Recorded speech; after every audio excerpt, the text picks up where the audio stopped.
Welcome to संस्कार online study. आज फिर से क्लास 10th का चैप्टर अगारह जिसको रचना कहते हैं क्वेश्चन नंबर 3 लेके आए हैं। Question number 1 question number 2 complete हो चुका है। लेकिन आप लोग को ये नहीं बोलें कि वीडियो शेयर करो, लाइक करो, सब्सक्राइब करो, कर देना, नहीं तो घर पे जाके डंगाएंगे सबको हम। पहले क्वेश्चन नंबर 3 देखिए क्या है। 5 सेंटीमीटर, 6 सेंटीमीटर, 7 सेंटीमीटर भुजा वाला एक त्रिभुज की रचना कीजिए। क्वेश्चन नंबर 2 जिसे बनाए थे ना बे, वैसे है, same to same. Question number 2 बताए थे ना, नहीं देखे हो जाके बेटे वीडियो देखो पहले। अगर उसको समझ में आ गया आपको क्वेश्चन नंबर 2, क्वेश्चन नंबर 3 आप खुद से बना सकते हो एकदम कंप्लीट। तो आपको भुजा कितना कितना दिया हुआ आपको लिखना पड़ेगा ना। 5 सेंटीमीटर, 6 सेंटीमीटर, 7 सेंटीमीटर, ये भुजा दिया है। तो आप इसको पहले त्रिभुज बनाएंगे तो क्या बताए थे क्वेश्चन नंबर 2 में, सबसे बड़ी भुजा जो है उसको आधार मान के त्रिभुज बनाएंगे। तो सबसे बड़ी क्या है बताओ, 7। हाँ 7 तो है बे। तो सबसे बड़ी भुजा 7 है, तो 7 सेंटीमीटर आधार मैं घींच देता हूँ स्केल के सहायता से 0 से लेकर 7 तक। आई होप कि घींच दिए यहाँ से। कितना हो गया, इसको BC बोल देते हैं, आधार ना खींचे हैं। ये कितना खींचे हैं, 7 सेंटीमीटर। बाका मतलब बचा कितना, 5 सेंटीमीटर और 6 सेंटीमीटर। तो आप स्केल पे माप लीजिए पहले 5 सेंटीमीटर। स्केल पे कहाँ पे रखना है, 0 पर से रख के 5 मापना है ना। स्केल पे रखें और इसको 5 मापें और B बिंदु पे रख के इसको कट्टी कर देंगे। अब कट्टी कर दे तो रहने दिए अभी। अब कितना है, 6। तो पहले 6 माप लेते हैं ना स्केल पे। 0 पे रखना है, फिसल रहा है कोई बात नहीं। 6 सेंटीमीटर माप लिए। 6 सेंटीमीटर मापने के बाद अब C बिंदु पे रख के इसको कट्टी कर देंगे। जहाँ पे कट्टी पट्टी मिल रहा वो आपका बिंदु A हो गया, यहाँ है ना मिला A बिंदु। तो यहाँ से अब मिला दीजिए इसको A बिंदु से। त्रिभुज भेज गया आपका, त्रिभुज बन गया। ये आपका त्रिभुज बन गया। कितना बन गया आपका त्रिभुज, ये आपका हो गया 5 सेंटीमीटर, ये हो गया आपका 6 सेंटीमीटर, ये आपका 7 सेंटीमीटर त्रिभुज बन गया। और सेम उसी की तरह बनाना है क्वेश्चन नंबर 2 में, जैसे आप प्रूफ बनवाए थे ना, उसमें था 2/3, इसमें आपका हो गया 7/5। तो उस बनाने से पहले क्या बताएं, B बिंदु पे न्यून कोण बनाना है। न्यून कोण बोले तो 90 डिग्री से छोटा कोण बनाना है, उसको बोलते हैं न्यून कोण। तो आप चाप रख के B पे एक छोटा सा पहले कोण बना देते हैं, और जिस माप से उसको करें उसी माप से अगर काटते हैं तो वो 60 डिग्री का होता है।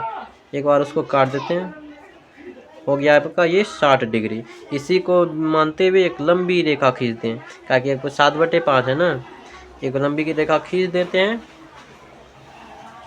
लंबी रेखा खींचने के बाद अब क्या बताएं, चाप का किसी माप लीजिए, चाप का कोई भी माप लीजिए और उसी माप से कितना काटना है, 7 को। बड़ा 7 है, 7 को आपको काटना है छोटा सा माप लेके। ये हो गया 1, उसी माप से काट देते हैं। ये हो गया 2, 3, 4, 5, 6, 7। 7 हो गया ना, 7 को जरूरी है। इसको मानते हैं B1, B2, B3, B4, B5, B6, B7। अब यहाँ पे क्या बताते हैं, बटे में जो नीचे रहेगा उसको C से मिलाना है। तो यहाँ बटे में कितना है, 5। तो B5 यहाँ पे है ना, इसको C से डायरेक्ट मिला देते हैं, उसका उल्टा बन जाएगा। क्वेश्चन नंबर 2 देखें ना, उसका उल्टा ये है। तो B5 को मिला देंगे C से डायरेक्ट। आप इसको C से मिला दीजिए, C से मिला दिए। अब क्या बताए थे, B पे कोण बनाना है, B5 पे कोण बना देना है, ऐसे किसी माप का कोण बना देना है। उसी माप का बनाना है 7 पे, ऊपर में क्या 7 ना, तो B7 पे उसी माप से एक कोण बना देते हैं। और उस कोण को पहले माप लेते हैं कितना बड़ा कोण था। तो ये कोण ऐसे माप लेंगे, उसी माप से यहाँ कोण को काट देंगे। यहाँ पे रख के, यहाँ पे कट रहा है ना कोण, तो ये आपको B7 और ये जो कोण कट रहा है उसको देखते हुए ई रेखा के समांतर एक रेखा खींचना है आपको। ऐसे रख के डैश डैश में करके खींचना है आपको। इसके समांतर एक रेखा खींच देते हैं, खींच दिए। अब आप जो BC रेखा है उसको भी डैश डैश करके बढ़ाना होगा, क्योंकि ये बाहर बन रहा है ना, बाहर त्रिभुज बन रहा है। तो इसको अभी बढ़ा दीजिए, डैश डैश में बढ़ा दिए। और ये सी है तो इसको सी डैश मान लेते हैं। अब क्या बताते हैं, सी पे पुनः कोण बनाना है, कोई भी छोटा सा कोण बना देना है। कोण बना दिए, उसी माप का अब सी डैश पे कोण बनाना है आपको। जो सी पे कोण बना है यहाँ सी डैश पे भी उसी माप से आपको कोण बनाना है। सी पे जो कोण बना है उसको माप लेते हैं, हेतीटार न कोण है, हेतीटार इस पे भी कोण रख के इसे काट देना है।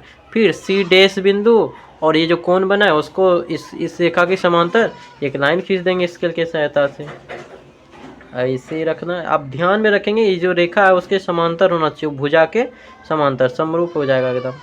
यहाँ से डैश डैश डैश डैश करके आप ऐसे डैश डैश करके मिला दो उसको ऊपर और कर दिए।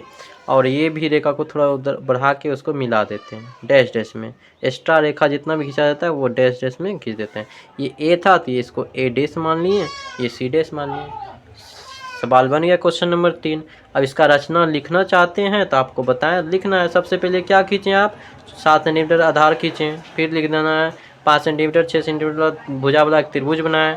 फिर बी बिंदु पे 60 डिग्री का कोण बना के रेखा खींचें और उस रेखा को कितने भाग में बांटे, 7 भाग में बांटे और B5 को सी से मिला दिए, वहाँ पे कोण बना दिए। फिर B7 को उसको सी के आगे उसके समांतर रेखा खींच दी। इस तरह से आप रचना भी लिख सकते हैं, या अन्यथा नहीं भी लिखेंगे तो उसको ज़रूरी नहीं है, आपको क्वेश्चन में ऐसा बोला तो नहीं गया है, रचना नहीं भी लिख सकते हैं। इस तरह से आप रचना बनाएंगे 5 मार्क्स आपका आ जाएगा। ये क्वेश्चन नंबर 3 था। आप क्वेश्चन नंबर 4 देखेंगे।